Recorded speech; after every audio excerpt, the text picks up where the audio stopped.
कर हम सबके मध्य पधारे शिव पिता ब्रह्मा माँ को दिल से सिख व प्रेम से अति स्नेह से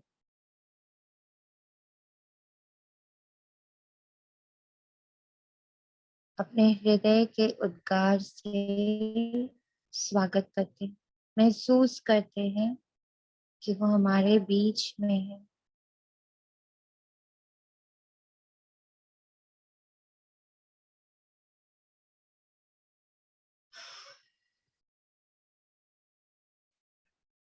इस भट्टी में जो बाबा ने शिव गुफा दी है उसे मर्ज करते हैं।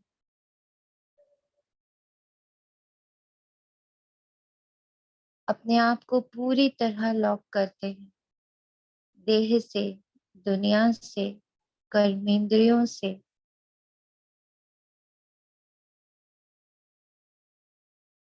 अनुभवों से।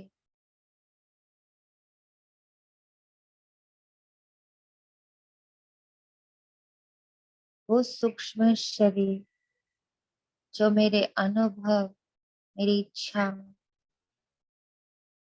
मेरी कामनाओं, मेरी वासनाओं, मेरे भाव भावनाओं से परिपूर्ण है,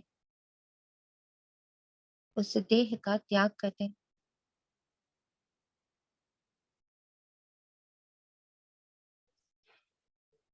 उस वस्त्र को पूर्णतः उतार देते और बिल्कुल खाली संकल्प करते कि अब इस शिव गुफा में बस मैं हूँ, शिव, और मैं पूर्णतः निर्वस्त्र हूँ। मुरली रूपी वस्त्र को धारण करने को सज्ज हूँ। ये वो बेला है जब बाबा स्वयं माता पिता बन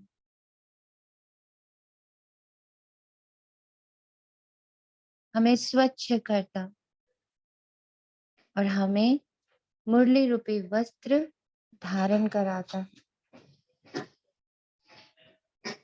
तो ऐसा मासूम सा बच्चा, सरेंडर बच्चा, जिसके पास कोई अनुभव नहीं, जिसके पास कोई ज्ञान नहीं,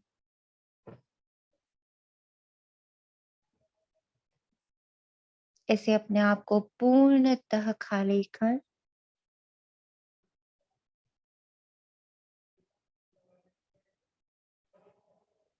बाबा को स्वयं को अर्पण करते हैं।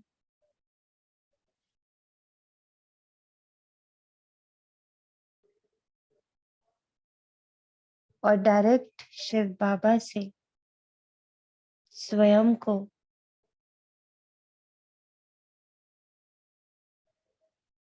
मुरली रूपी वस्त्र द्वारा तैयार करवाते। आज 23 जून 2023 प्रातः मुरली। ओम शांति। बाप दादा मधुबन से हमारे मिनी मधुबन में, चैतन्य मधुबन में। मीठे बच्चे, तुम सबका प्राण आधार आए। तुम्हें जमघटों की दुखों की पीड़ा से छुड़ाने। वे तुम्हें स्वर का वर्षा देता वो सर्वव्यापी नहीं है। वो सर्वव्यापी नहीं है।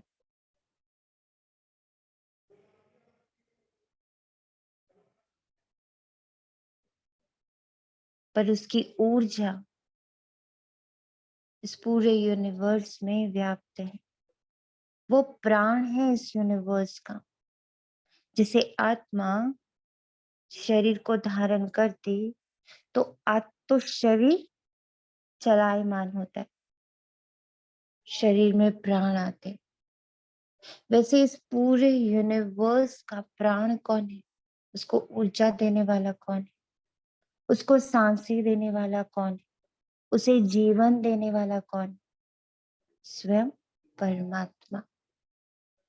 इसलिए बाबा कहता सबका सम्मान कर। जब ये ध्यान रहे कि सब उसी की संतान है, सब में उसकी ऊर्जा है, तो मुझे हर एक का सम्मान करना सहज हो जाता है।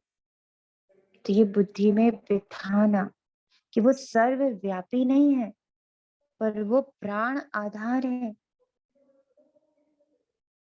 और एक प्राण है जो श्वास चलाते हैं, और दूसरे प्राण है जो आपको जीवन देती, आपको जीवन जीने की इच्छा होती है।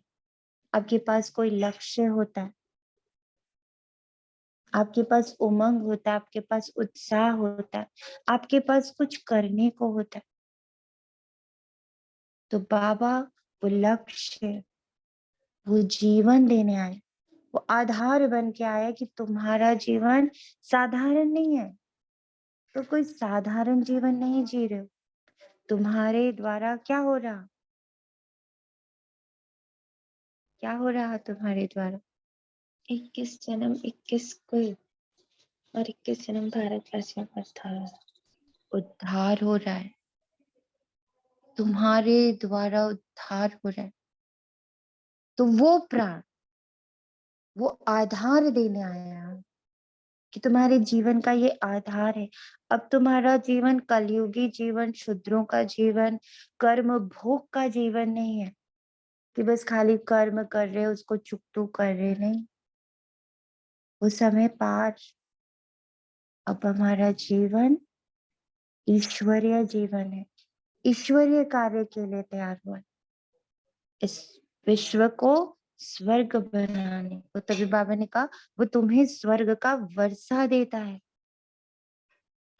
तो अब हमारा जीवन दिखने में पूरी दुनिया के लिए साधारण, पर भीतर से एक बहुत बड़े आधार पर चल रहा है। प्रश्न, इस राजयोग में कौन सा योग सदा कंबाइंड है? बाबा कहता इस राजयोग में प्रजा योग सदा ही कंबाइंड है। और जब राम राज्य होता तो प्रजा क्या होती है उसकी? प्रजा क्या होती है राजा की? बोले, बहुत सुना राम राज्य के बारे में। तो प्रजा राजा की क्या होती है? बच्चे होते, फैमिली होती है। यस, बच्चे होते, संतान होती, उसकी फैमिली, उसका परिवार होता है। तो इस राजयोग में प्रजा योग सदा ही कंबाइंड है, यानी वसुदेव कुटुंबकम, पूरी वसुधा, उसमें मौजूद एक एक प्राणी मेरे लिए क्या है? मेरे लिए क्या है? मेरा परिवार है, मेरा बच्चा है।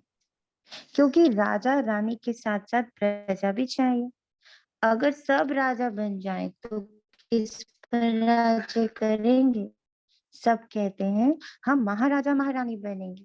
देखो बाबा कहता कहना अलग, हम महाराजा महारानी बनेंगे, हम राजयोग सीखने आए हैं, परंतु ये क्लॉज समझना है। परंतु राजा रानी बनने के लिए तो बहुत हिम्मत चाहिए। कौन सी हिम्मत चाहिए? पूरा बल होना चाहिए। बाप पर पूरा पूरा बलि चढ़े तब राजाए में जा सके। अब ये बलि कौन सी देनी है बताएं? अपने संकल्पों की, जी, संकल्पों के जो संकल्प फैलाते हैं, मन बुद्धि की। जैसे कल बाबा ने कहा था मन तो बोलो ही नहीं ना, भूल जाओ। मन बोलना है की जगह बाबा बोलना है, तो वो और बिल्कुल। बताएं, और क्या बलि चढ़ाएंगे? बहुत हिम्मत चाहिए, पूरा बल चाहिए।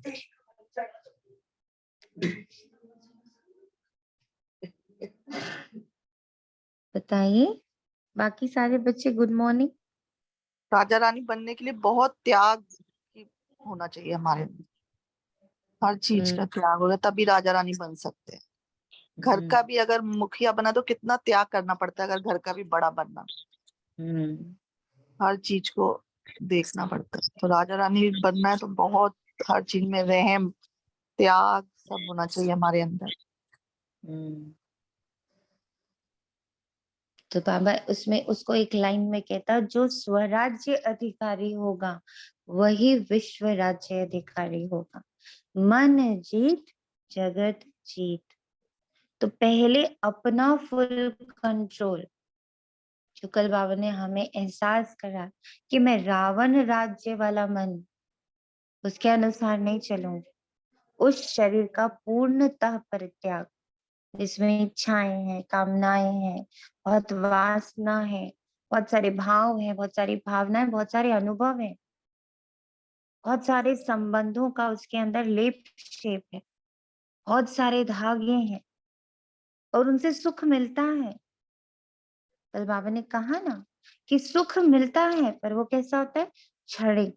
पर एक के बाद दूसरा, दूसरे के बाद तीसरा, तीसरे के बाद चौथा, वो सुख मिलता ही रहता है, थोड़ा थोड़ा थोड़ा थोड़ा। तो हम उसको त्यागते नहीं, है ना। कभी बच्चों का सुख, कभी माँ बाप का सुख, कभी पति का सुख, कभी दोस्तों का सुख, कभी खाने का सुख, कभी कपड़ों का सुख।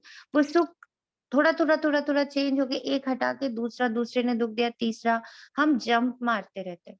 अच्छा ये सुख नहीं दे रहा, चलो इधर से, ये यहाँ से थोड़ी देर तो मिलेगा, थोड़ी देर आउटिंग करेंगे, थोड़ा सा तो सुख मिलेगा।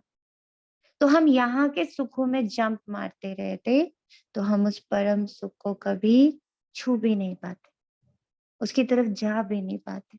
और वो माया और रावण बहुत स्मार्ट है, वो सूक्ष्म और स्थूल रीति हमें इन छोटे सुखों में फंसा के रखते हैं, ताकि हम वो हाई जंप मारे ही ना, हम वो हाई जंप मारे ही ना। तो पूरा पूरा बलि चढ़ना, नहीं लूंगी तुम्हारा सुख, कुछ कर लो, मैं तुम्हारा सुख नहीं लूंगी। तो ये बलि चढ़ना, स्वराज्य अधिकारी बनना, वो ही राजा रानी बन सकते, जो यहाँ के सुखों को कृष्ण को कैसे दिखाते, यहाँ के सुखों को लात मारता हुआ, और हाथ में क्या है? स्वर्ग। जब हम इधर लात मारेंगे तभी हमारा मुख स्वर्ग की तरफ, हमारे हाथ में हमारा मुख है स्वर्ग की तरफ, पर हमारे हाथ में स्वर्ग नहीं आ रहा, उस सुख का अनुभव ही नहीं हो रहा, पता ही नहीं कि वो परम आनंद क्या होता है, वो परम सुख क्या होता है, वो अतीन्द्रिय सुख क्या होता है। हम गाते हैं इसके बारे में, पर अनुभव है हमारे पास अतीन्द्रिय सुख का? कि कोई इंद्रिय सुख नहीं आ रहा, किसी भी इंद्रिय से, मन से या आंखों से या मुख से या श्वास से या स्पर्श से या संबंधों से, इधर से कोई सुख नहीं आ रहा, और फिर भी मुझे बहुत अच्छा लग रहा है, बहुत कंटेंटेड लग रहा है, बहुत I am feeling so good. क्षणिक कभी आ जाए, योग के समय आ जाए, पर क्या जीवन में आ रहा है ये सुख? क्यों नहीं आ रहा? क्योंकि हमें क्षणिक सुख खींच लेते हैं, रावण के सुख हमें खींच लेते हैं। तो बाप पर पूरा पूरा बलि चढ़े तब राजाए में जा सके। गीते प्रीतम आन मिलो। ओम शांति। प्रीतम को कौन बुलाते हैं? प्रीतम को सजनी व भक्ति कहा जाता है। बुलाते हैं साजन, भगवान को अथवा बाप को। इसमें सर्वव्यापी का ज्ञान तो ठहरता नहीं। प्रीतम को बुलाते हैं कि आन मिलो। जीवात्माएं अपने परम पिता परमात्मा को बुलाते हैं, ओ परम पिता परमात्मा आओ रहम करो। यानी अगर वो सर्वव्यापी होता तो बुलाते किसको? आने को बोल रहे हैं, यानी कि वो यहाँ नहीं है। स्वर्ग में तो ऐसे नहीं बुलाएंगे, बरोबर ये दुख धाम है तो प्रीतम को बुलाते हैं। प्रीतम भगवान एक है, क्रिएटर एक है, विश्व अथवा सृष्टि का चक्र भी एक है, बच्चे जानते हैं कि कलयुग से फिर सतयुग होगा, सतयुग में फिर से एक आदि सनातन देवी देवता का राज्य होगा। ये नॉलेज है, तुम बच्चे जानते हो प्रीतम कैसे आते। अब दो बातें अलग अलग है, एक है नॉलेज है, एक है तुम जानते हो, और दूसरा है मैंने उसको एहसास किया है, मैंने उसको अनुभव किया है। और ये एहसास, ये अनुभव तभी हो सकता जब इस रावण राज्य से मेरा मन, मेरी बुद्धि, मेरी श्वास, मेरी कर्मेंद्रिया सब अलग हो। हर कर्मेंद्रिय कह दे कि मैं तुम्हारा अब नहीं लूंगी, आंख भी कह दे नहीं मैं तुम्हारा अपने तुम्हारा सुख नहीं लूंगी, कान भी कह दे मैं तुम्हारा सुख, कथाओं का सुख अब मैं नहीं लूंगा, मुख कह दे, स्वाद कह दे कि अब तुम्हारा सुख नहीं लूंगा, अब तो मैं बाबा का सुख लूंगा, वो जिद बाबा के साथ। और वो स्वाद ऐसा नहीं है कि चखा नहीं गया, हमारे पूर्वज ब्रह्मा बाबा, मम्मा, दादियां, उन्होंने वो स्वाद चख लिया था। उस वैकुंठ का स्वाद उन्होंने अपनी तपस्या से, अपने त्याग से, अपनी साइलेंस की भट्टी से, अपने 14 वर्ष की भट्टी से वो स्वाद उन्होंने चख लिया था। उन्हें पूर्ण अनुभूति, पूर्ण एहसास हो गया था। तब क्या हुआ, उनका पूरा जीवन निकल गया त्याग और तपस्या। उनको कभी भी उसके बाद डाउट नहीं आया, क्योंकि वो उनका पर्सनल अनुभव था। ब्रह्मा बाबा के अनुभव पे वो नहीं चल रहे थे, मम्मा ब्रह्मा बाबा के अनुभव पे नहीं चल रही थी, उनका पर्सनल अनुभव था। तो पर्सनल अनुभव जब हो जाता तो फिर हम ज्ञानी नहीं होते, फिर हम अनुभवी होते। शिव तो है निराकार, तुम सब निराकारी आत्माएं हो, यहाँ आए हो पाठ बजाने। ये हमारा योग अभ्यास, ये हमारा देही अभिमानी का योग अभ्यास है कि मैं निराकारी आत्मा इस देह में बैठी हूँ सिर्फ पाठ बजाने। कौन सा पाठ बजाने? अभी हम लोग का कौन सा पाठ चल रहा है?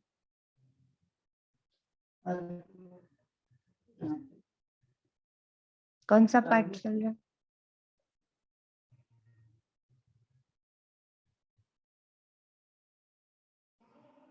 अब हमारा कौन सा पाठ चल रहा? साइलेंस का। और एक अनुभव की अथॉरिटी बनने का, अनुभव करना। अनुभव का पाठ चल रहा, साइलेंस का पाठ चल रहा, और ओम शांति दीदी। ओम दूसरों शांति। को सुख देने का, जैसे बाबा सुख देने ही आया सर। सुख देने का पाठ चल रहा। जी, इसको कलेक्टिवली क्या बोलेंगे? हमारा कौन सा पाठ चल रहा? मैं ईश्वरी हाँ जी, सतयुग का, सतयुग का। सतयुग का भी कहाँ, भी तो हम लोग संगम युग पर, तो हम कौन सा पाठ? हमको तो यही मिल रहा है ना, सतयुग का सुख बाबा दे रहे हैं हमको।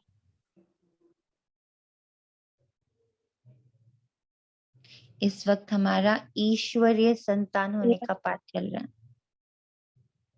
यस हम यस। ईश्वरीय संतान के रूप में भी पाठ बजा रहे हैं। अब हम कोई कार्मिक अकाउंट चुकता करने का पाठ नहीं बजा रहे हैं, हम ईश्वरीय संतान बन स्थापना का पाठ बजा रहे हैं। वर्षा प्राप्त करने की तैयारी। ईश्वरीय कर्तव्य को पूर्ण करने में उनका राइट हैंड बन, उनका संतान बन, उनके इस युद्ध में उनके हम डबल अहिंसक पाटधारी बच्चे। बाबा भी तो इस संग्राम में है ना, कलयुग को सतयुग में कन्वर्ट करने का इतना बड़ा संग्राम चल रहा है, इतना बड़ा युद्ध चल रहा है, पर इसमें डबल अहिंसक बन, मर्यादा पुरुषोत्तम बन, सर्व गुण सर्व शक्ति संपन्न बन, इन सारे गुणों और शक्तियों से सज्ज होकर हम क्या कर रहे हैं? सतयुग की स्थापना में अपने बाबा का राइट हैंड बने हुए, सैल्वेशन आर्मी बने हुए, हमारा वो पार्ट चल रहा है। सेवाधारी का पाठ चल रहा है, ईश्वरीय संतान का पाठ चल रहा है। तो यहाँ हम आए हैं पाठ बजाने। मैं आत्मा इस वक्त ईश्वरीय संतान का पाठ, ईश्वरीय सेवाधारी का पाठ, ईश्वरीय डबल अहिंसक योद्धा का पाठ प्ले कर रहे हैं, मर्यादा पुरुषोत्तम का पाठ प्ले कर रहे हैं। क्योंकि बाबा कहता है रिहर्सल यहाँ करते हो, कमाई यहाँ करते हो, फिर वहां पर तो मूवी चलती है, प्रारब्ध वहां भोगते हो। डबल अहिंसक, मर्यादा पुरुषोत्तम, सर्वगुण संपन्न, डबल ताजधारी, ये सारा पार्ट अभी हम प्ले कर रहे हैं, इसकी कमाई हम अभी कर रहे हैं, रिहर्सल हम अभी कर रहे हैं। अब निराकार बाप कैसे आया, राजयोग किसने सिखाया? श्री कृष्ण तो सत्युग स्थापन करने वाला नहीं है, उनको रचयिता नहीं कहेंगे, अभी हो रही है स्थापना। सैल्वेशन आर्मी अभी है। सभी जीवात्माओं का प्रीतम एक परमपिता परमात्मा क्रिएटर निराकार को कहेंगे। कहते हैं मेरा जन्म शिव जयंती मनाते हैं, मेरा जन्म कोई श्री कृष्ण सदृश नहीं होता। श्री कृष्ण माँ के गर्भ से कैसे जन्म लेते, वे भी बच्चों को साक्षात्कार कराया हुआ है। और बाबा क्या अभी भी बोलते हैं, एक कराया शुरुआत में, और बाबा कहते अंत में भी फिर से वो साक्षात्कार का बहुत बड़ा पाठ चलेगा। पर किन्हें होगा ये साक्षात्कार? जो बलि चढ़े हुए बच्चे होंगे, जो बलि चढ़े हुए बच्चे होंगे उन्हीं को होगा साक्षात्कार। तो इसीलिए साक्षात्कार जिसको चाहिए, जो जानना चाहता है, दिखना चाहता है कि कैसे कृष्ण का जन्म, कैसे राधा का जन्म, ना कैसे पूरे सत्युगी परिवार का जन्म होगा, वो कैसे पता चलेगा? जिसको जो बलि चढ़ा हुआ बच्चा होगा, जो त्यागी बच्चा होगा, तपस्वी बच्चा होगा। बाप कहते हैं मेरा नाम रुद्र भी है, गीता में भी है। यह है रुद्र ज्ञान यज्ञ, अर्थात शिव का रचा हुआ यज्ञ। तो जरूर निराकार शिव को साकार में आना पड़े। बाप बैठ समझाते हैं इस गीत के 2 अक्षर से ही सर्वव्यापी का ज्ञान निकल जाता है। बताइए वो 2 अक्षर कौन है? इस गीत के 2 अक्षर से ही सर्वव्यापी का ज्ञान निकल जाता है। बताइए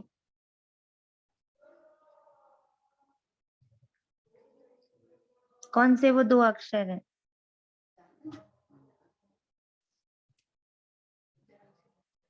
बोलिए। का सिंहासन और धरती पे आ जा रहे। हाँ, आन मिलो प्रीतम है ना, तो आना मतलब कि वो यहाँ नहीं है ना। आन मिलो यानी वो यहाँ नहीं है, वो मिला ही नहीं है अभी। तो सर्वव्यापी का ज्ञान 2 अक्षर से ही निकल जाता है। आन मिलो, आया है नहीं, मिला है नहीं, तभी कह रहे आन मिलो।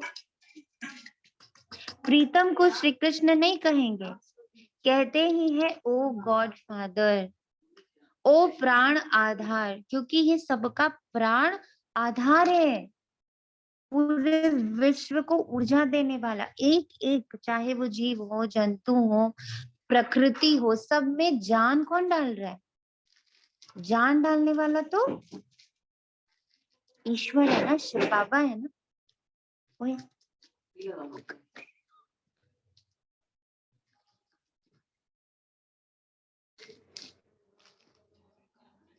कहते ही है ओ गॉड फादर, सभी को जमघटों के दुख की पीड़ा से छुड़ाते हैं, तो जरूर उनको आना पड़े ना। बाप कहते हैं मैं कल्प कल्प कल्प के संगम युगे आता हूँ, कल्प कल्प कल्प के संगम युगे आता हूँ। यही कल्याणकारी संगम युग है। सतयुग के बाद तो फिर 2 कला कम हो जाती है। यही संगम युग चढ़ती कला का युग है। यही संगम युग चढ़ती कला का युग है। इसमें बुद्धि से काम लेना चाहिए, वेरी वेरी इंपॉर्टेंट। यहाँ बुद्धि को यूज करना है। मैं संगम युग पर हूँ। ये बार बार बुद्धि जब ये निर्णय लेगी, तभी मन वहां से हटेगा, कलयुग से हटेगा, वहां के आकर्षणों से हटेगा। उसको बार बार ये याद दिलाना पड़ेगा कि मैं संगम युगी हूँ, मैं संगम युगी हूँ, मैं अभी ईश्वरीय संतान हूँ, मैं ईश्वरीय सेवादार हूँ। मेरे द्वारा 21 कुल, 21 जन्म और 21 जन्म भारतवासियों का उद्धार हो रहा है, मैं उद्धार मूर्त हूँ। ये सारे पॉइंट्स क्या करने पड़ेंगे? पूरी तरह से बुद्धि में, बुद्धि का वस्त्र ही है ये। आज वस्त्र चढ़ाता है ना बाबा मुरली के द्वारा, तो बुद्धि का वस्त्र ही है, ये हमारा वस्त्र है, ये हमारा चोला है, ये हमारा पाठ है। नए के लिए तो बहुत सहज समझाते हैं, तुम्हारा बाप निराकार परम पिता परमात्मा शिव है, उनको याद करो बस, मैं और कोई नहीं, मेरा और कोई नहीं, मेरा तो एक शिव बाबा, दूसरा ना कोई, बस। और गुरु गोसाई आदि के मंत्र सब है भक्ति मार्ग के। भक्ति आधा कल्प चलती है, फिर ज्ञान का वर्षा आधा कल्प चलता है। ज्ञान वहां नहीं रहेगा, ज्ञान दिया जाता है दुर्गति से सदगति में ले जाने के लिए। गुरु का काम है शिष्य अथवा फॉलोअर्स की गति सदगति करना, परंतु वे जानते नहीं कि गति सदगति क्या होती है। गाते भी हैं सर्व का सदगति दाता राम, पतित पावन सर्व सीताओं का राम। बच्चे जानते हैं कि सतयुग में एक ही धर्म था, सूर्यवंशी राज्य था, फिर राम राज्य त्रेता में 2 कला कम हो जाती, वहां रावण आदि होता नहीं, कोई उपद्रव की बात ही नहीं। जब अंदर का सारा उपद्रव समाप्त होना, तो तब हम समझ पाएंगे कि हाँ, अब हम सतयुग के लायक बन गए। कोई उपद्रव अंदर नहीं, कोई क्वेश्चन नहीं, कोई संशय नहीं, और कोई बुद्धि में नहीं। दूर दूर तक बुद्धि को दौड़ाकर देखा कि किसी और में बुद्धि है, कोई और भाता है, किसी और का आकर्षण है, कोई और इम्पोर्टेंट है, कोई और प्रायोरिटी लिस्ट में है नहीं। जब ये उपद्रव समाप्त हो जाए, जब लोगों का आना जाना समाप्त हो जाए, जब क्षणिक सुख समाप्त हो जाए, इच्छा अविद्या सब, इतना सारा ज्ञान सब समाप्त हो जाए, और भीतर से निकले ज्ञान, अंदर से निकले ज्ञान।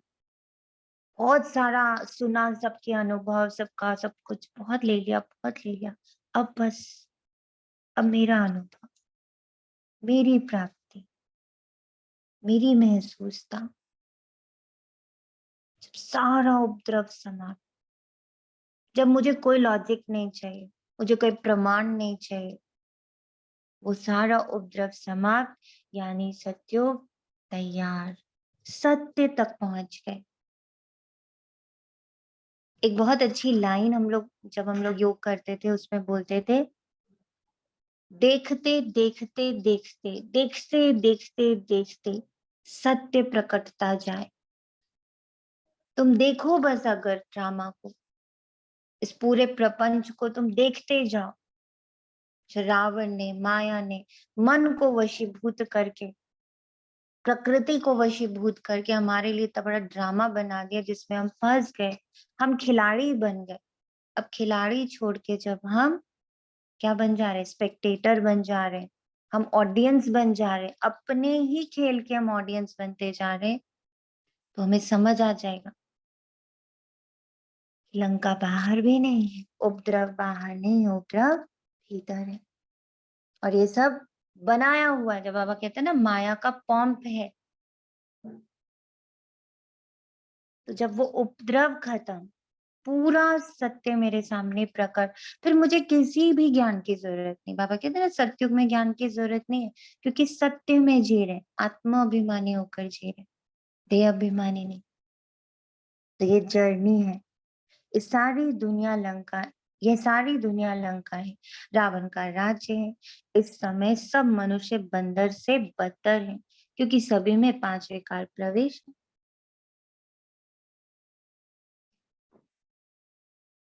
कितना मनुष्यों में क्रोध है, एक दो को कैसे मारते हैं, मरने मारने की तैयारी करते हैं। तुम सब विकारी थे, अब बाबा आकर रावण पर जीत पहनाते हैं। रावण का सिंबल किसका है? सबसे मतलब रावण अगर बोलते हैं तो वो क्या सिंबलाइज करता है? रावण बोला तो क्या सामने आता? डिवीजन। डिवीजन। रावण और एक है ना, सामने आता है। मन से भी, मन के वश हो जाते हैं, आई थिंक सो। तब भी जैसे आपने रावण कल बताया था ना, मन से, के वश बहुत सारे शरीर, सूक्ष्म शरीर, मन के कल। हाँ, तो 10 सर नजर आते हैं, है ना?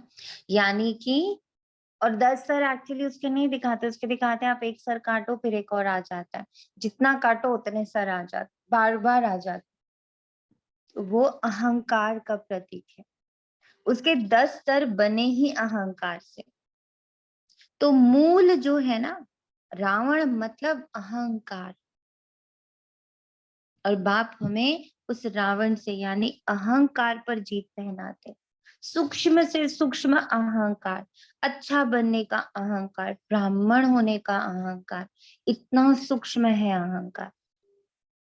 तो गलत को गलत देख पाना, उसके अहंकार को देख पाना बहुत आसान होता है, पर सही में अपने अहंकार को देख पाना, दुर्जन में अहंकार देख पाना आसान है, सज्जन में अहंकार देख पाना मुश्किल होता है। ब्राह्मण बन के हम कितने अहंकारी हैं वो जीत पाना। शास्त्रों में क्या क्या बातें लिख दी हैं, ऐसे थोड़ी पूंछ को आग लगी और सारी लंका जल गई। वास्तव में लंका ये सारी दुनिया है। पूंछ मतलब, बाबा पूंछ मतलब क्या बोलता है? लंका जलाने के लिए पूंछ क्या हुई? जो हम पूछते रहते हैं, क्या, क्यों, कैसे, कब, हाँ, पूछ पूछ पूछ पूछ पूछ। तो जब पूछ को आग लगा दो, क्या, क्यों, कैसे, कब, कहाँ, इन सबको आग लगा दो, तो सारी लंका जल जाएगी। ये सारे हमारे भ्रम, ये सारी हमारी भ्रांतियां, ये सारे हमारे क्वेश्चन मार्क्स सब जल जाएंगे एक पूछ को आग लगा दो। वास्तव में लंका ये सारी दुनिया है। तुम ब्राह्मण कुलभूषण बच्चे भी पहले पते थे, अभी तुम माया रावण पर जीत पाते हो। बाप ने आकर बुद्धि का ताला खोला है। बुद्धिमानों की बुद्धि बाप है ना। मनुष्य तो क्या क्या बातें सुनाकर माथा ही खराब कर देते हैं। बाप कहते हैं ये फिर भी होना ही है। सर्वव्यापी का ज्ञान पहले नहीं था, कहते थे परमात्मा बेअंत है। बेअंत कहे फिर उनको सर्वव्यापी कहना कितनी बड़ी भूल है, कितना कॉन्ट्राडिक्टरी है। शिवोहम तत्वहम कह देते हैं, कभी शिवोहम कभी फिर ब्रह्मोहम भी कह देते हैं। ये फिर रॉन्ग हो जाता है। ब्रह्म ब्रह्म तो रहने का स्थान है ना। शिव बाबा ब्रह्म तत्व में रहते हैं, इसलिए उनका नाम ब्रह्मांड है। हम आत्माएं भी वहां की रहने वाली हैं। वे लोग सिर्फ शिव के नाम रूप से न्यारा कह देते हैं। वे लोग सिर्फ शिव को नाम रूप से न्यारा कह देते हैं।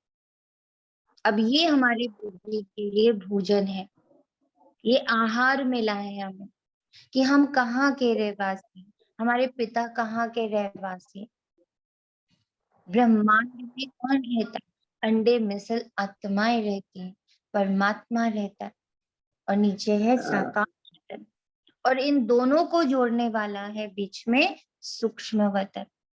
जैसे कि शरीर के लिए भी बोलते हैं, शरीर और आत्मा के बीच में कौन है? सूक्ष्म शरीर है।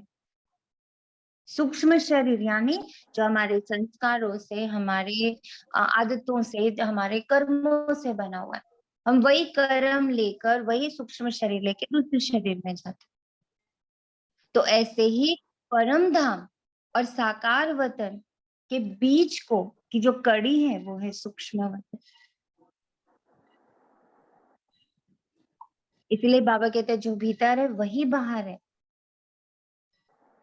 तो पहले तो हमें इस पहले लगता था इस शरीर से मुक्त, इन 5 तत्वों से मुक्त हो, पर उसके बाद बाबा कहते हैं उसके बाद एक और शरीर है तुम्हारे पास, है ना, उस शरीर से मुक्त हो। फिर सूक्ष्म वतन में आपका जो प्योर शरीर बैठा हुआ है, जिसमें कुछ भी नहीं है, सिर्फ लाइट और माइट से भरा हुआ है, फिर वो शरीर आपको कहाँ तक पहुंचाता है? परम धाम तक। ये सब समझने की बात है। सो भी जब एक हफ्ता रेगुलर समझे, तब ज्ञान से झोली रंग जाएगी। एक हफ्ता रेगुलर समझें, it's not for 7 days course. हमें अपनी 7 दिन की भट्टी लगाना, रेगुलर समझना इन बातों, और समझना कैसे? उसको अपने अनुभव की कसौटी पर उतारना है, अलग अलग करके इन सबको देखना है, अपने योग द्वारा, अपनी तपस्या द्वारा, अपने साक्षी भाव के अभ्यास द्वारा। बैठक में उसका अभ्यास किया तो 1 घंटे तक आपके कर्म योग में भी वो अभ्यास रहेगा, आप साक्षी रहोगे। फिर उसकी जो ताकत है वो छिन्न भिन्न हो रही है, फिर आप 1 घंटा बैठो। ऐसे थोड़ी थोड़ी देर का अभ्यास हमें धीरे धीरे निरंतर अभ्यास में लेके जाए। तो 1 घंटा 1 हफ्ता रेगुलर अपनी भट्टी लगाना, तब हम रंग पाएंगे, तब वो रंग चढ़ेगा। समझाना है तुम्हारा बेहद का बाग भी है, जिससे भारत को जीवन मुक्ति का वर्षा मिलता है। बाकी सबको मुक्ति का वर्षा मिलता है। अब एक्चुअली में हमारे पास 1 ही हफ्ता बचा है, तभी बाबा ने कहा 1 हफ्ता रेगुलर भट्टी लगाओ, रेगुलर समझो, इस पूरे प्रपंच को, इस पूरे माया के खेल को खिलाड़ी के रूप में नहीं, उसका हिस्सा नहीं बने, बल्कि उसको अलग होकर देखें, बाहर भी भीतर भी। तो 1 हफ्ता रेगुलर, बाबा को भी पता हमारा हफ्ता भर बचा है, तो क्या करना है? उसका अभ्यास करना है।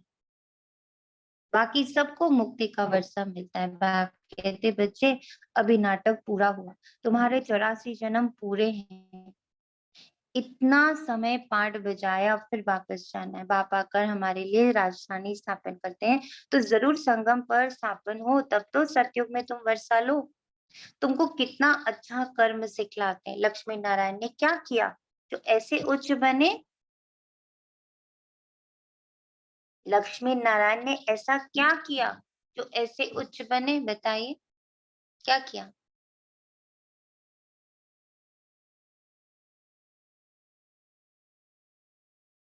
क्या किया?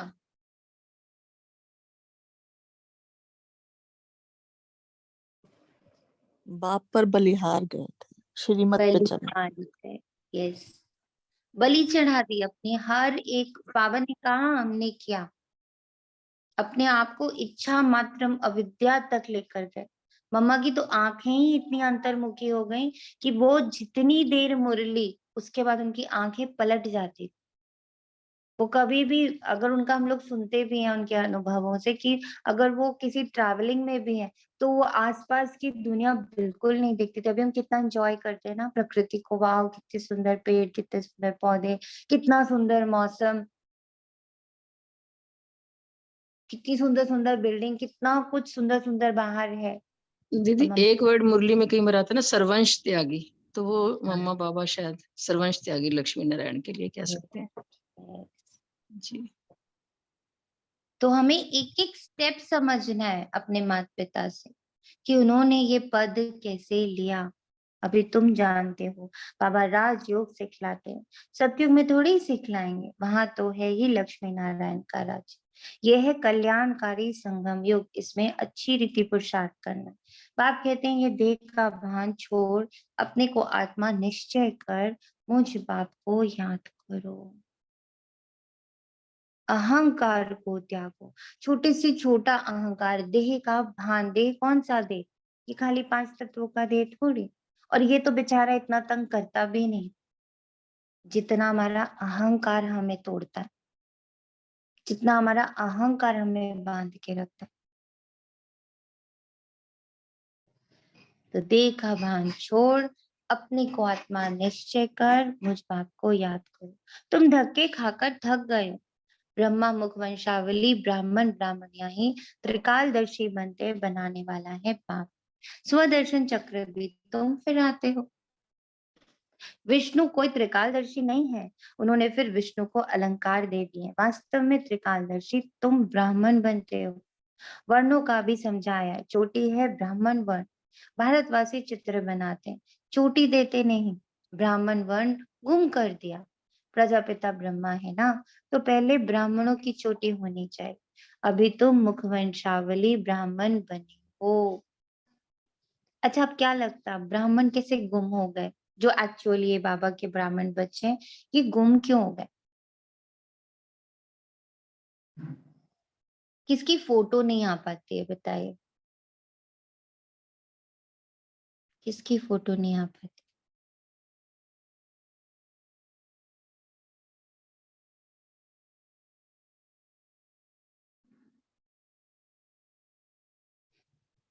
किसकी फोटो नहीं मिलती हमें?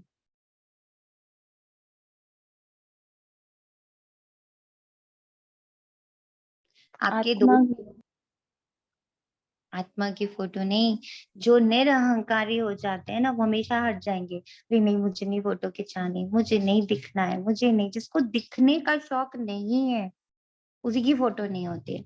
जिसको दिखने का शौक है वो हर फोटो में दिखता है ना। हम लोग फोटोज करते हैं, सेल्फीज करते हैं, उसमें क्या होता है, तुरंत दौड़ के जाते हैं, क्योंकि अभी हमें दिखने का शौक है। पर ये जो ब्राह्मण वर्ण है जिसको बाबा ने तैयार किया, उसको बाबा गुप्त तैयार करता है, उसको निरअहंकारी बना देता है। उसकी फोटो है ही नहीं, वो गुप्त है, वो है ही नहीं, क्योंकि उसको दिखने का शौक नहीं। गीत में भी सुना, प्रीतम आन मिलो, सर्वव्यापी की बात नहीं। अभी तुम प्रीतमाए प्रीतम के सम्मुख बैठी हुई हो। प्रीतम अपना स्वर का वर्षा दे रहे, कितना अच्छा प्रीतम है। कहते श्री कृष्ण ने भगाया पटरानी बनाने, परंतु समझते नहीं पटरानी क्या चीज होती। अभी तुम जानते हो और स्वर्ग का महाराजा महारानी बनने लिए पुरुषार्थ करते हो।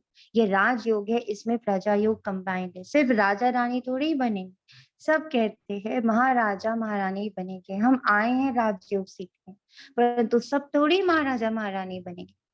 उसके लिए तो हिम्मत चाहिए, पूरा बल चाहिए बली होने के लिए।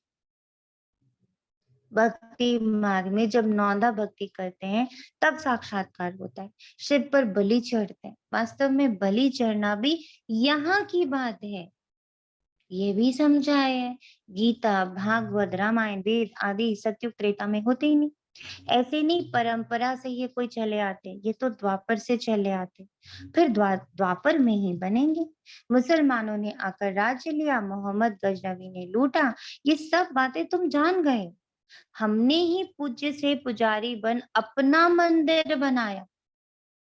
अभी थोड़े दिन पहले भी बाबा ने बोला था, हर चीज के हीरो पाटधारी हम ही हैं। पूज्य से पुजारी भी हम ही बने, सबसे पहले पतित भी हम ही बने, बाकी तो सब फॉलोअर्स हैं। तो कितनी हमको मलकियत होगी, 5000 वर्ष की बात है, सो भी शुरुआत में। फिर भक्ति मार्ग में भी तुमको कितना धन रहता है। जिसने हीरे ज्वारों का मंदिर बनाया, उनका अपना महल क्या होगा। नाम कितना ऊंचा है, लक्ष्मी नारायण कितने श्रृंगारे हुए देखते हैं। अभी तो बेचारों के पास पैसा नहीं है, आगे तो लक्ष्मी नारायण के लिए हीरों का सब कुछ बनाते थे। बाद में सब लूट फूट ले गए, वहां तो सोने की ईंट होती है, तुम उनसे महल बनाते हो। अक्ल भी अच्छा रहता है, अभी तो बेअक्ल है, तब तो कंगाल हुए हैं ना। शिव बाबा पर व देवताओं पर कितने कलंक लगाए, इसलिए बाबा कहते हैं यदा यदा ही धर्मस्य ग्लानिर्भवति भारत। सबसे बड़ी ग्लानि जब आप देवी देवताओं की करने लगे, जब आप परमात्मा की ग्लानि कर दी, कलंक लगा दिया, तब बाबा को आना पड़ा। जब इसमें प्रवेश करूं तब तो ब्राह्मण को रचूं, ब्रह्मा मुख से भारत में ही आकर ब्राह्मण रच दूं। विलायत जाऊंगा क्या? जो नंबर 1 पावन पूज्य था अब पुजारी बने, उनके ही पतित शरीर में आता हूँ। त्रिमूर्ति कहते हैं शिव को निकाल दिया, त्रिमूर्ति ब्रह्मा का तो अर्थ ही नहीं निकलता। बाबा कहते कल्प कल्प संगम पर इस तन में आकर मैं तुम ब्राह्मणों को रचता हूँ। तुम ब्राह्मण ब्राह्मणियों का ये सर्वोत्तम युग है। हमारा कौन सा पाठ चल रहा है? अभी तुम ईश्वरीय गोद में हो। हमारा ईश्वरीय संतान का पाठ चल रहा है। शिव पुत्री, ब्रह्मा पुत्री। मम्मी पापा दोनों के टाइटल्स होते हैं ना। और बाबा तो बहुत निरहंकारी है, तो माँ का ही टाइटल दे दिया हम। ऐसे तो हम शिव पुत्री है ना। एक मम्मा के घर का टाइटल, नानकों का टाइटल होता है, दादकों का टाइटल होता है ना। अभी के कलयुग की दुनिया में दादकों का टाइटल चलता है, जो फादर का टाइटल है वो चलता है। पर मेरा बाबा तो निरहंकारी, तो माताओं को आगे रखता है। तो हमें टाइटल किसका मिला? ब्रह्मा कुमार, ब्रह्मा कुमारी। देखा निरहंकारिता। अब समझा कि हमारा कौन सा जन्म है, हमारा टाइटल क्या है, हमारे माता पिता कौन है। तो अब हमारा कोई हिसाब किताब चुकतू वाला पार्ट नहीं चल रहा। हम कोई अब हिसाब किताब नहीं कर रहे हैं यहाँ बैठकर। अब हम ईश्वरीय औलाद के रूप में जीवन जी रहे हैं। और ईश्वरीय औलाद के रूप में बाबा हमें निरहंकारी बना रहा है, गुप्त कर रहा है, बिल्कुल गायब कर रहा है। क्योंकि ये सारा अहंकार जो है वो रावण का दिया हुआ, इसलिए बाबा हमें बिल्कुल साधारण से साधारण बनाने में लगा हुआ है, सारे लेप शेप उतारने में लगा हुआ है। इसीलिए कहता है त्याग करो, तपस्या करो, इच्छाएं भी हटाओ, मनोकामनाएं भी हटाओ, वासनाएं भी हटाओ, भाव भी हटाओ, प्रभाव भी हटाओ, भावनाएं भी हटाओ, सब हटाओ, क्योंकि सब कलयुग से मिल रहा है। भक्ति भी हटाओ, सब कलयुग से मिल रही, रावण की दी हुई। रावण की चीज को छूना भी नहीं, है ना। कैसे बोलते, शूद्र की चीज नहीं छुएंगे ना, शूद्र को छूते भी नहीं, तो फिर हम शूद्र पने को क्यों छुए जाकर बार बार। तो विकार में जाना, लोभ में जाना, मोह में जाना, ये सब क्या है? ये सब शूद्रपना। और बाबा हमें क्या बना रहा है? ईश्वरीय। ईश्वर बाबा से बेहद का वर्षा लेते हो, जानते हो, उनको ही याद करते करते हम उनके पास पहुंच जाएंगे। कहते हैं ना, अंत काल जो स्त्री सुमिरे, जैसा सुमिरन वैसा जन्म मिलेगा। ये है अंत काल का समय, हमारा हर पल अंतिम समय। इसलिए अंतिम समय मेरी बुद्धि में बाबा ही रहे, मेरे सुकर्म ही रहे, मेरा ईश्वरीय स्वरूप ही रहे, वो ध्यान रखना। तुमको बाप बैठ समझाते, इस समय मुझ बाप को याद करना है। देही अभिमानी भव, अशरीरी भव। अपने को आत्मा निश्चय कर, मुझ परमपिता परमात्मा को याद करो। एक जगह निष्ठा में नहीं बैठना। बच्चे तो चलते फिरते, उठते बैठते, याद करो मैं कौन, स्मृति में रखो, चिपका के रखो अपना टाइटल कि मैं कौन। बेहद का बाप कहते हैं, और सभी से बुद्धि निकाल मामेकम याद करो, इसी में मेहनत है। 84 जन्म लिए, अब ये अंतिम जन्म है। तुम बाप के बने हो तो उनसे ही कितने मीठे नाम दिए हैं। बाबा ने संदेशी द्वारा नाम भेजे, वहां बहुत अच्छे अच्छे नाम होते हैं, फिर भी वही नाम पढ़ेंगे जो कल पहले पढ़े होंगे। सर्वव्यापी का अर्थ भी समझाना चाहिए ना। सब भगवान है, तो फिर उनको मिलेगा क्या? कुछ भी नहीं। अभी तुम ईश्वरीय गोद में हो, ईश्वरीय गोद से तुम ब्राह्मण बनते हो। शूद्र वर्ण खत्म हुआ, ये वर्ण है ही तुम भारतवासियों के लिए। तुम जानते हो हम शूद्र वर्ण से ट्रांसफर हो ब्राह्मण धर्म में आए हैं। ब्राह्मण ब्राह्मणियां वही बनेंगे जो कल पहले बने थे। जहाँ वृद्धि को पाता जाता है। कितनी अच्छी अच्छी बातें बच्चों को सुनाते हैं, परंतु माया का तूफान लगने से अच्छे अच्छे बच्चे गिर जाते हैं।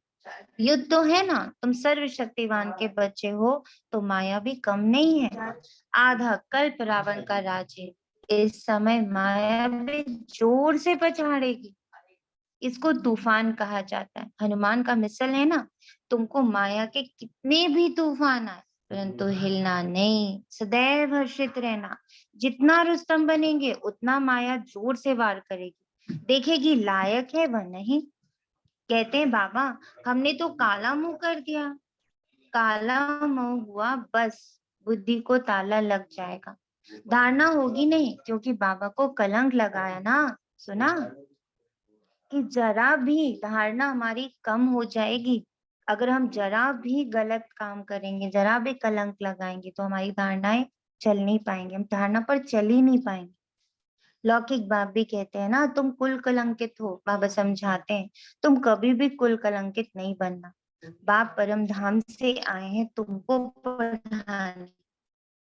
भगवान हुआ मैं राजाओं का राजा बनाने आया हूँ, राजाई जरूर स्थापन होगी। इस समय तुम जितने ब्राह्मण बने हो उतने ही बने थे और बनते रहेंगे। बच्चों को याद करना, इतना वैल्यूएबल हमारा जन्म है, कितना वैल्यूएबल जन्म है।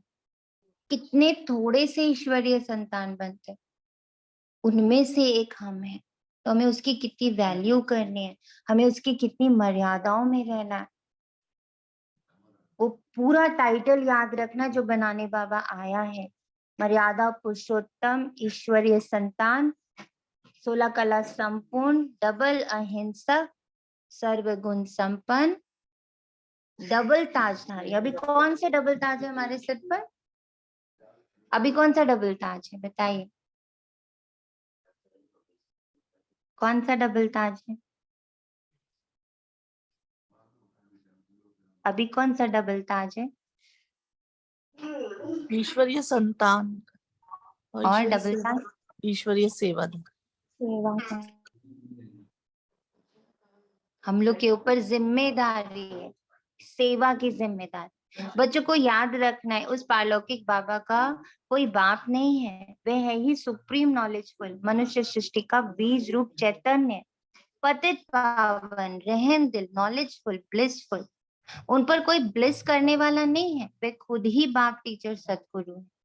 बेहद बाप के घर में तुम सम्मुख बैठे हो, यह है ईश्वरीय कुटुंब, वृद्धि को पाते जाएंगे। 84 का चक्र भी बुद्धि में याद है, हम सो देवी देवता इतने जन्म, हम सो क्षत्रिय इतने जन्म, हम फिर सो देवता बनेंगे। माया दुखधाम बनाती, बाप आकर सुखधाम बनाते। कितना सहज, खूब पुरुषार्थ करना चाहिए, खूब पुरुषार्थ करना चाहिए, खूब पुरुषार्थी बनना चाहिए। अब का पुरुषार्थ कल्प कल्प के लिए तुम्हारा पुरुषार्थ बन जाएगा। कहेंगे कल्प कल्पांतर हम ऐसा पुरुषार्थ करते आए हैं, मम्मा बाबा भी पुरुषार्थ करते, यही फिर पूज्य सो देवी देवता लक्ष्मी नारायण बनाते। श्रीमत पर हम श्रेष्ठ श्रेष्ठ बनते हैं। अच्छा, श्रीमत पर हम श्रेष्ठ श्रेष्ठ बनते, एक एक पग पर श्रीमत, एक एक पग पर श्रीमत, श्वास भी श्रीमत अनुसार, देखना भी श्रीमत, कान सुनना भी श्रीमत, इतना श्रीमत को अपने अंदर धारण करना है। अच्छा, मीठे मीठे सिखिला दे बच्चों प्रति माता पिता बाप दादा का याद प्यार और गुड मॉर्निंग। रूहानी बाप के रूहानी बच्चों को नमस्ते। हम रूहानी बच्चों की रूहानी रूहानी माता पिता बाप दादा को दादा याद और प्यार गुड मॉर्निंग और नमस्ते नमस्ते नमस्ते कहेंगे हंसते हंसते। शुक्रिया माँ, शुक्रिया। धारणा के लिए मुख्य सार है, इस अंत काल के समय में एक बाप को ही याद करने का अभ्यास करना है, अशरीरी बनना है, कभी भी कुल कलंकित नहीं बनना है, माया के तूफानों में हिलना नहीं है, सदा हर्षित रहना है, सदा हर्षित रहना है। वरदान, अपने चेहरे रूपी दर्पण द्वारा मन की शक्तियों का साक्षात्कार कराने वाले युग तू आत्मा भव। जो मन में होता है उसकी झलक मस्तक पर जरूर आती है। ऐसे नहीं समझना कि मन में तो हमारे बहुत कुछ है, लेकिन मन की शक्ति का दर्पण चेहरा अर्थात मुखड़ा है। तो बाबा क्या कहता है, मुखड़ा देख ले प्राणी। फिर से दिख गया ना मन और शरीर का कॉम्बिनेशन। मन में जो चल रहा है वो शरीर में प्रकट होता है। जो भी मन में चलेगा वो शरीर में प्रकट होगा। ये कॉम्बिनेशन है मन और शरीर का। तो बाबा कहता कितना भी आप कहो हमारा योग तो बड़ा अच्छा है, हम तो सदा खुशी में नाच रहे हैं, लेकिन अगर चेहरा उदास देखा तो कोई नहीं मानेगा कि आपका योग चल रहा है। पा लिया, इस खुशी की चमक चेहरे से दिखाई दे, खुशक चेहरा नहीं दिखाई दे, खुशी का चेहरा दिखाई दे, तब कहेंगे योगी तू आत्मा। डेफिनेशन ऑफ योगी तू आत्मा आज बाबा ने पूरा डिफाइन कर दिया, जो अंदर वो चेहरे पर दिखे। स्लोगन है जब सरल स्वभाव, सरल बोल, सरलता संपन्न कर्म हो, तब बाप का नाम बाला कर सकेंगे। सरल स्वभाव, सरल बोल और सरलता संपन्न कर्म हो, तभी हम बाबा के नाम को बाला करेंगे। बाबा का नाम होगा। ये हैं भगवान के बच्चे, देखो तो इनके चेहरे और चलन से ही दिखता है ये भगवान के बच्चे। तब हम लोग अपने आप को बुद्धू नहीं बना सकते, दुनिया को भी बुद्धू नहीं बना सकते, क्योंकि जो अंदर होगा वो चेहरे से दिखेगा। मुखड़ा दिखले प्राणी। अच्छा जी, ओम शांति। शुक्रिया बाबा, तेरा तुझको अर्पण, तेरा तुझको अर्पण। ओम शांति।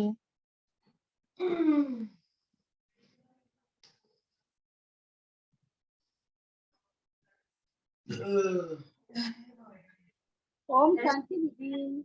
ओम शांति। ओम शांति दीदी। ओम शांति। ओम शांति अंजल।